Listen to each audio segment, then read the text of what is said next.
नमस्कार दोस्तों, स्वागत आप सभी का अपने चैनल एमजे हायर फिजिक्स में। इस वीडियो लेक्चर में हम बात करेंगे हैमिल्टोनियन प्रिंसिपल के बारे में। यहाँ पर हम हैमिल्टोनियन प्रिंसिपल के डेरिवेशन को समझेंगे कि हैमिल्टोनियन जो प्रिंसिपल होता है वो क्या होता है। तो चलिए इस वीडियो लेक्चर को हम शुरू करते हैं।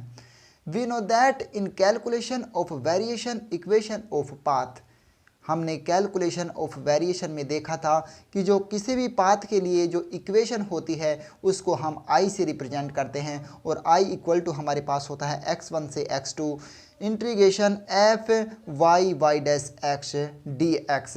अर्थात यहाँ पर जो हमारे पास जो फंक्शन होता है वो फंक्शन वाई वाई डैश और एक्स का फंक्शन होता है।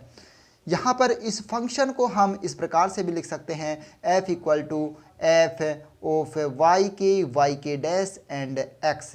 यहाँ पर हमारे पास ये फंक्शन f है। अब यदि यहाँ पर हम ट्रांसफॉर्मेशन कर दें, अर्थात इन ये जो कोऑर्डिनेट्स हमारे पास हैं, इन कोऑर्डिनेट्स को यदि हम ट्रांसफॉर्मेशन इक्वेशन से ट्रांसफॉर्म यदि हम इनको कर दें, यहाँ पर यदि हम वाई के को ट्रांसफ़र कर दें क्यू के से और यहाँ पर y के डैश को ट्रांसफ़र कर दें q के डॉट से और x को यदि हम ट्रांसफॉर्मेशन कर दें t से, देन हमारे पास ये जो फंक्शन होगा ये फंक्शन लैग्रांजियन में चेंज हो जाता है। जैसे देन यदि हम ये ट्रांसफॉर्मेशन यहाँ पर इस फंक्शन में अप्लाई करते हैं तो हमारे पास ये जो फंक्शन होगा ये चेंज हो जाता है लैग्रांजियन में। तब हमारे पास जो लैग्रांजियन आएगा वो आएगा L equal to L of q के डॉट एंड टी। देन यहाँ पर हमारे पास ये जो इंटीग्रल होगा, यहाँ पर ये जो इंटीग्रल था, ये जो इंटीग्रल आई था, ये इंटीग्रल आई यहाँ पर चेंज हो जाता है एस में। अर्थात the integral I is change into s define as action integral. ये जो हमारे पास ये जो इंटीग्रल आई है, ये यदि हम यहाँ पर ये ट्रांसफॉर्मेशन लगा देंगे, ये वाला ट्रांसफॉर्मेशन लगा देंगे तो हमारे पास ये फंक्शन प्राप्त हो जाएगा। तब उस कंडीशन में ये जो इंटीग्रेशन की वैल्यू है, ये इंटीग्रल है, ये इस इंटीग्रल एस में चेंज हो जाता है और इस इंटीग्रल एस को हम यहाँ पर एक्शन इंटीग्रल बोलते हैं। यहाँ पर जो s की वैल्यू होगी वो होगी, यहाँ पर हमने देखा कि हम जो हमने x को चेंज कर दिया t में, इसलिए लिमिट होगी हमारे पास t1 से t2 एंड फंक्शन हमारे पास हो जाएगा लैग्रांजियन L और L क्यू के dot and t and dt। ये हमारे पास इक्वेशन नंबर फर्स्ट प्राप्त होती है।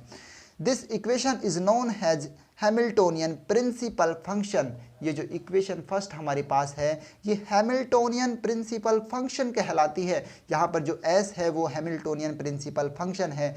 ये हमारे पास इसे हम हैमिल्टोनियन प्रिंसिपल नहीं कह सकते क्योंकि हैमिल्टोनियन प्रिंसिपल के लिए एक कंडीशन लागू होती है।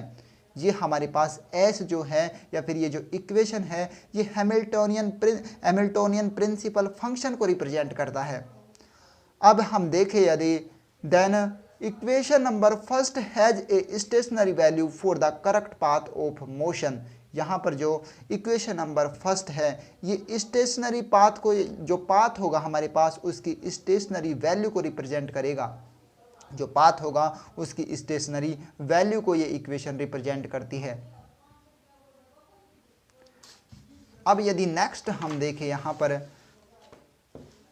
तो हमारे पास जैसे इक्वेशन नंबर फर्स्ट हमें प्राप्त हुई, अब हम देखते हैं कि हैमिल्टोनियन प्रिंसिपल क्या होगा। अब यदि हमारे पास ये इक्वेशन नंबर फर्स्ट प्राप्त हुई, अब यदि इस इक्वेशन नंबर फर्स्ट का हम डेल वेरिएशन करें, अर्थात यदि हम देखें कि इस इक्वेशन का डेल वेरिएशन यदि ज़ीरो होगा, यदि इस इक्वेशन का डेल वेरिएशन जीरो होगा तो उस कंडीशन में हम इस इक्वेशन को कहते हैं हैमिल्टोनियन प्रिंसिपल।